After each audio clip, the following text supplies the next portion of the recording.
Surveillance is a growing fact of life these days, but I now believe we've expanded the scope of human sight to dangerous levels.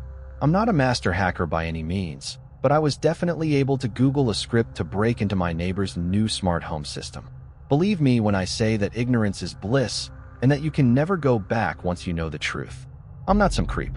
The idea first started as a random thought when I heard my 50-something neighbor bragging to someone else on his porch about his new smart home system. He claimed the security system and all the devices in his house were wired to the same voice command box, and he sounded rather proud of it. He claimed it was perfect security. Of course, after overhearing a claim like that floating in through my open window, I made a single search and found a dozen hits for scripts that would break into the brand he described. I laughed to myself and then left it at that. But temptation has a funny way of lurking in the back of your mind. Every few days the thought would randomly pop into my head. I had the power. Why not take a peek? It would be good for a laugh if nothing else. It's not like he would have installed cameras in his bathrooms or anything. Maybe. No, I shouldn't. But then spring break arrived, and while sitting at my computer, I happened to glance out the window and see the neighbor's daughter coming home from college. The temptation to use the script had already been percolating in me for weeks. The veins in my extremities constricted painfully as I realized I was actually going to do it. During my brief glimpse down into their yard, I'd seen what looked like a startlingly attractive girl, and I couldn't connect that image to the weird girl next door I'd last seen in high school. It wasn't a creeper thing. I just wanted a better look to understand what I'd seen. I told myself I'd take one quick look and then be done with it. While loading up the script, I promised myself I'd delete it right after. Yeah, that was the right thing to do. No harm done. And if I got caught somehow, I could just claim it was a one-time accident. That sounded reasonable. A black window scrolled text down my screen rapidly for 6 seconds, and then I was in. Nerves thrilling. I watched breathlessly through a security cam feed in the living room as the girl came in, greeted her brother and father, and then headed upstairs.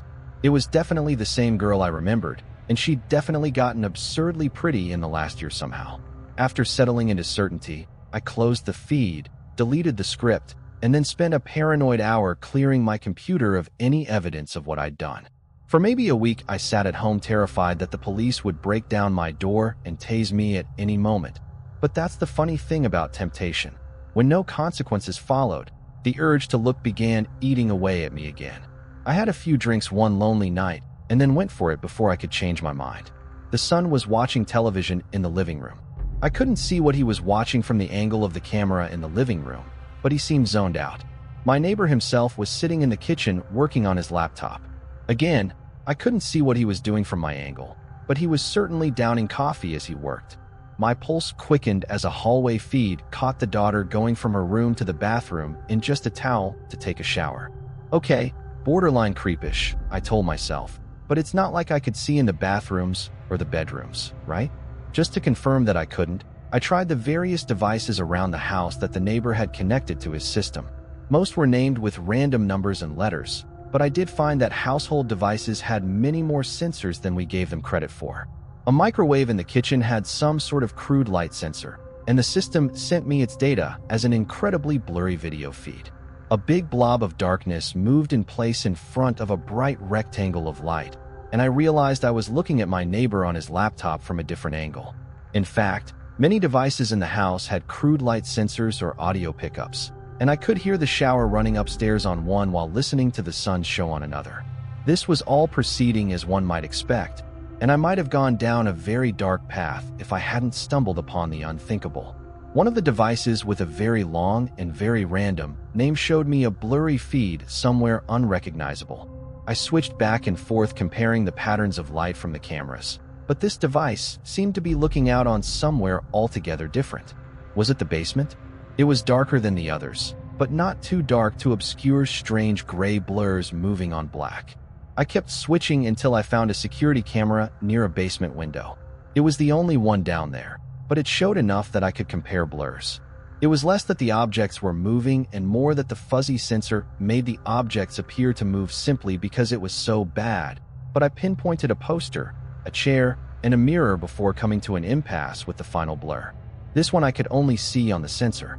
There was nothing on the video feed. Peering closer and closer, I tried to make sense of the blob of gray and white pixels as it moved around the basement. There, and there, recognizable landmarks among the junk, but no sign of it on the high residential camera. What was I seeing?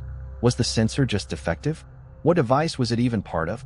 I managed to narrow it down to a forgotten digital clock that must have been running on batteries, but nothing about this made sense. I looked up a script to sharpen video data, and I let everything run all night.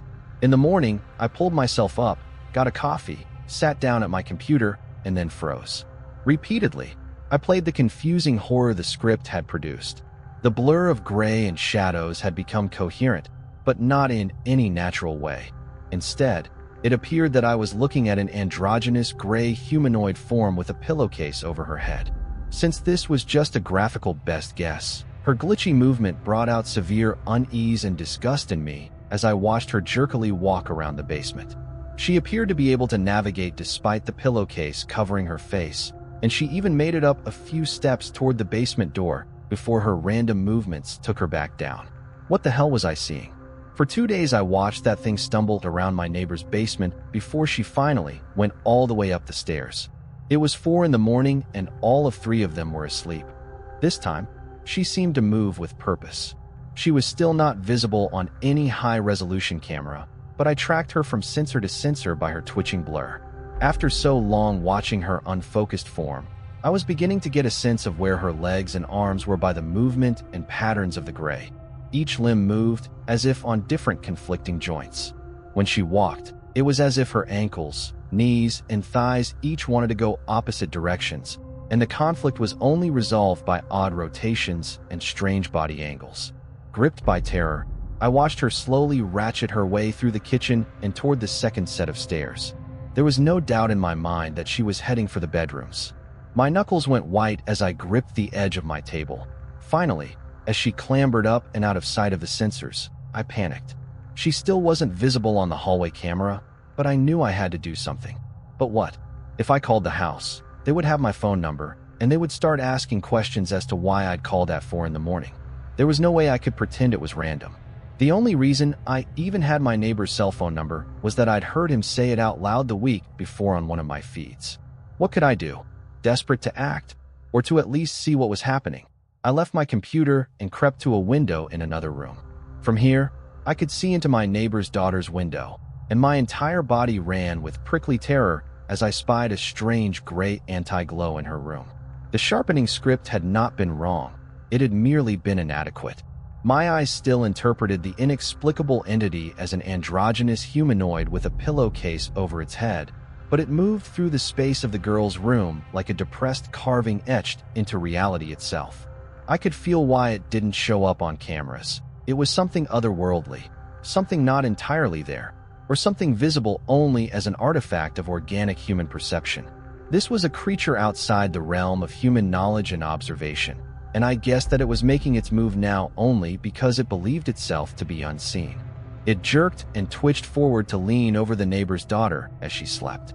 Quickly and quietly, I slid open my window, removed the screen, and threw a quarter at the glass panes opposite. I ducked down immediately after and clutched the floor in abject terror. The rap noise had been excruciatingly loud. Had the entity snapped its pillowcase-covered head toward the sound? Had it seen me? I had no way of knowing. Or did I? Crawling back to my room, I checked the feeds. Apparently completely unperturbed by my noise, the entity had begun ratcheting her way back down the stairs. It was not fleeing to the basement.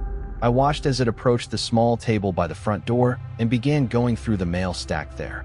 It carefully picked out one envelope and crumpled it into oblivion in a blurry gray hand. Then, it moved to the kitchen, where it touched the keyboard on my neighbor's laptop repeatedly for nearly a minute. What was it doing? It returned to the basement to move in lurking circles, and I sat and stared at it half awake until a shout from both my computer and my open window jolted me to full awareness. It had been my neighbor in his kitchen. He'd yelled loud enough for me to hear it for real. Stalking back and forth while talking on the phone, he was insisting he hadn't sent any compromising emails. He'd been fired from his job.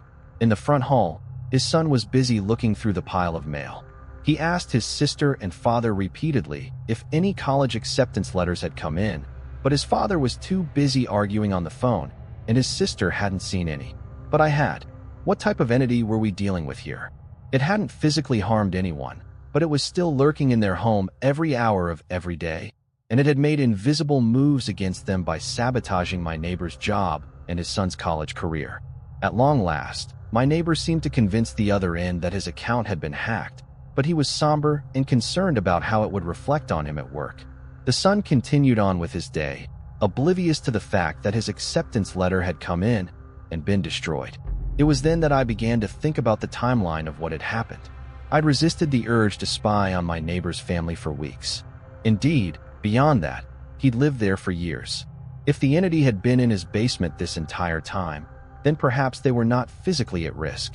There'd been plenty of opportunities to hurt them directly. No, this was something else. This was a specter of misfortune, a curse, an information parasite. But my neighbor had not been particularly unlucky as far as I knew. Not until he'd gotten the surveillance system.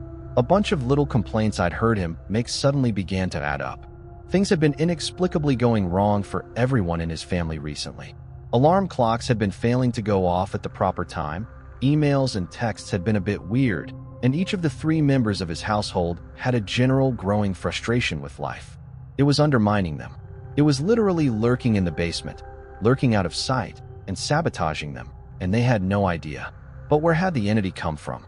Almost all of the devices and cameras had been there before. The only difference was that they had been integrated. Did observation have an effect on the physical universe? I was no quantum physics expert, but I knew that observation was a crucial part of existence. Did overlapping connected layers of observation somehow enable this entity to slide into our world? When you put all the pieces together, did the whole add up to more than the sum of the parts? I began thinking up a plan of action that involved sneaking over there and turning off all their devices in the hopes of banishing the entity in their basement. But, as I did so, I looked down and to the left at my cell phone.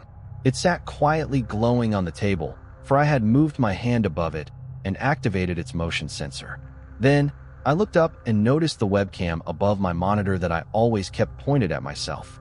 Then, I looked to my right at my television, itself containing a sensor, and the gaming console beside it that also had sensors to detect my motion. Microphones, cameras, everywhere. I'd applied for so many internships last summer and gotten none.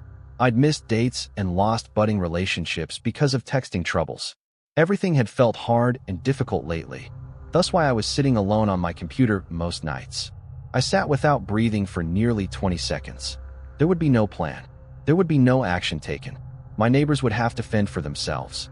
I let out my breath, put my hands back on my mouse and keyboard, and loaded up a computer game. It would look like I'd given up to anyone watching.